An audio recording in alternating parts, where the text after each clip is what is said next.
All right, everybody be seated, please. Good morning, folks. Thanks for being back here this morning. I try to run court on time, and I'm going to ask y'all to work with me on that. Please be punctual. We have a lot of people waiting. We have a lot of activity going on.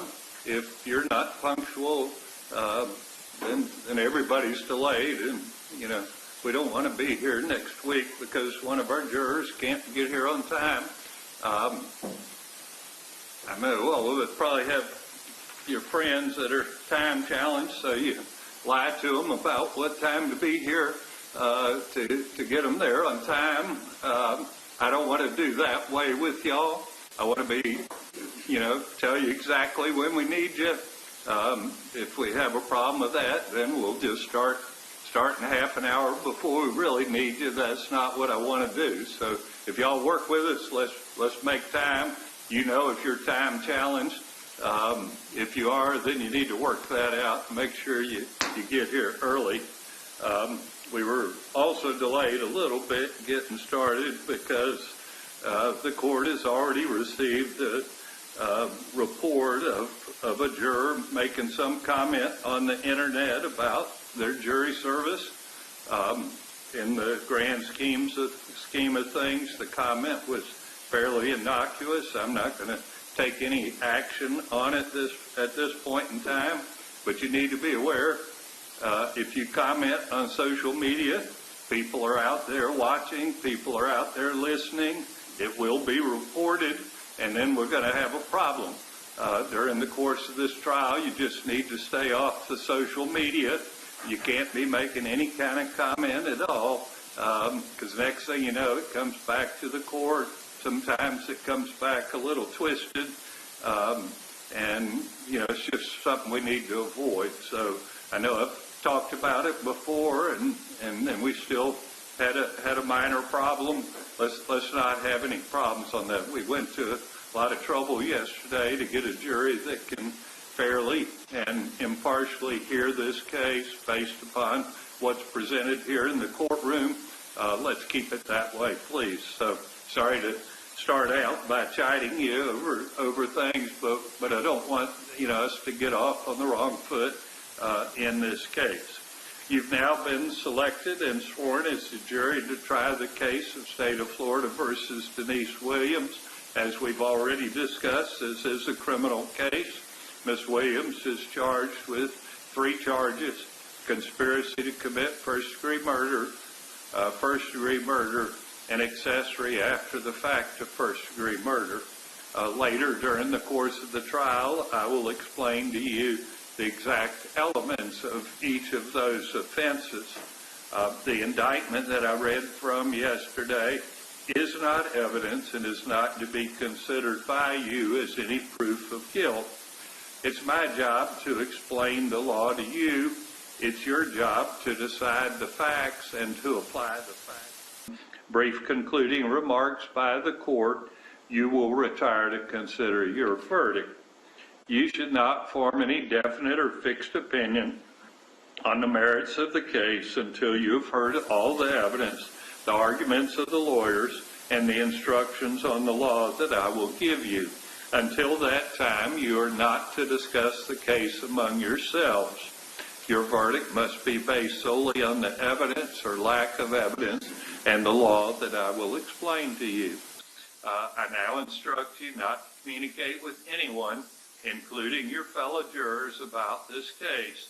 No communication includes no emailing, text messaging, tweeting, blogging, or any other form of communication. You cannot do any research about the case or look up any information about the case. If you become aware of any violation of these rules at all, please notify the court personnel of the violation. During the course of the trial, we will take recesses, and you will be permitted to separate and go about your personal affairs.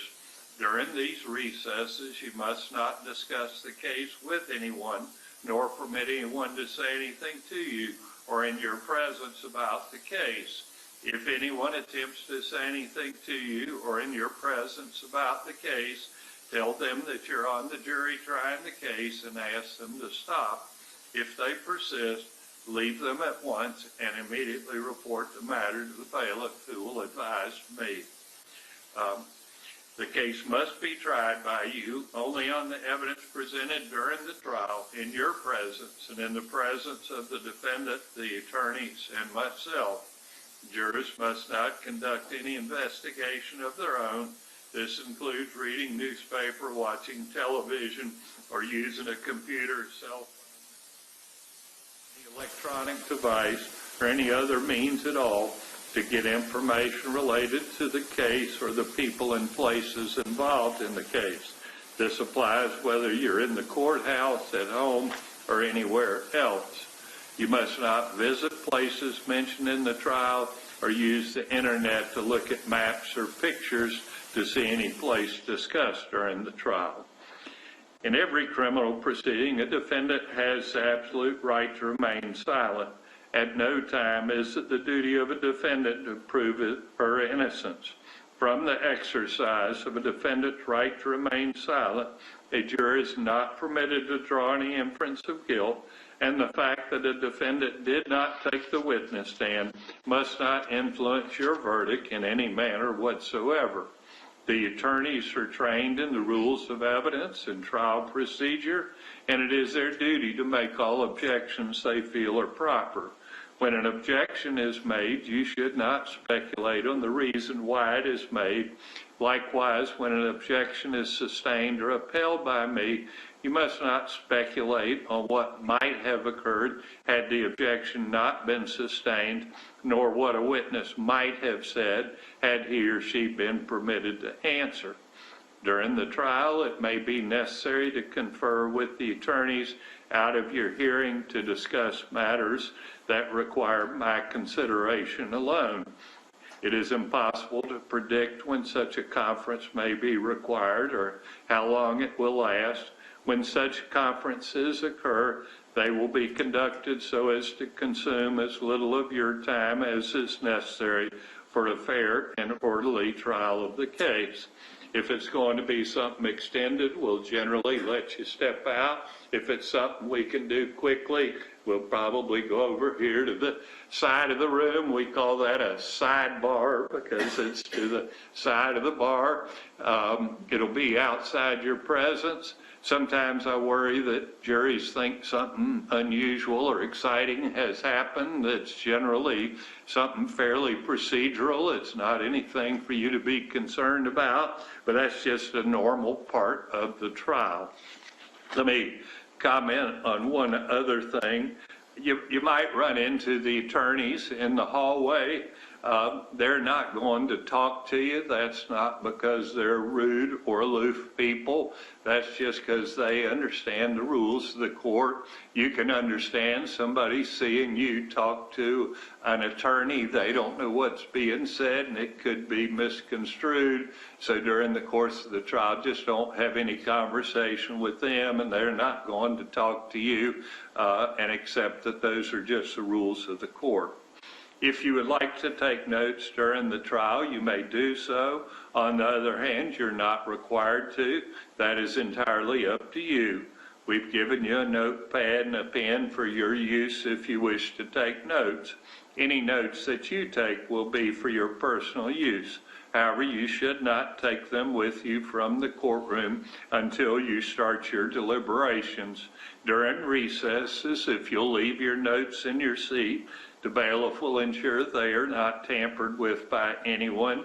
After you've completed your deliberations, the bailiff will destroy your notes. No one will ever read your notes. If you take notes, do not get so involved in note-taking that you become distracted from the proceedings. And you may wonder what I mean by that. We've had a rare instance, but occasionally we'll get a juror that kind of tries to be a court reporter and take down every word that's said here in the courtroom. An important part of your job is to observe the witnesses, decide whether you think they're accurate historians or not. Don't get so buried in note-taking that you lose that function. Your notes should be used only as aids to your memory. Whether or not you take notes, You should rely on your memory of the evidence, and you should not be unduly influenced by the notes of other jurors. Notes are not entitled to any greater weight than each juror's memory of the evidence. During the trial, you will be permitted to ask questions of witnesses in case you missed something, you did not understand something, or you need to clarify a pertinent issue. The rules of evidence apply regardless of whether a question is asked by the attorneys, by me, or by you. Therefore, there may be a legal reason why I cannot ask your question. If I do not ask your question, you must not hold that against any of the parties, and please do not take it personally.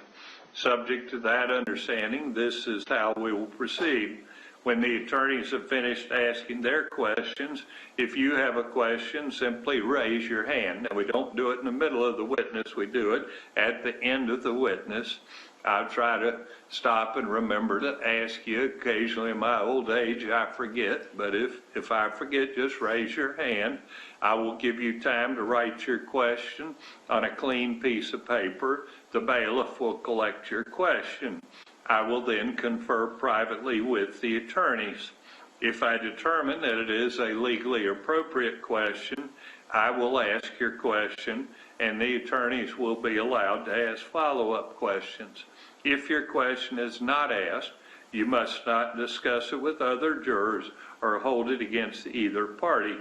The questioning of witnesses is the primary responsibility of the attorneys. You are not obligated to ask any questions, nor encouraged to ask large numbers of questions. However, if it will help your understanding of the case, you may do so.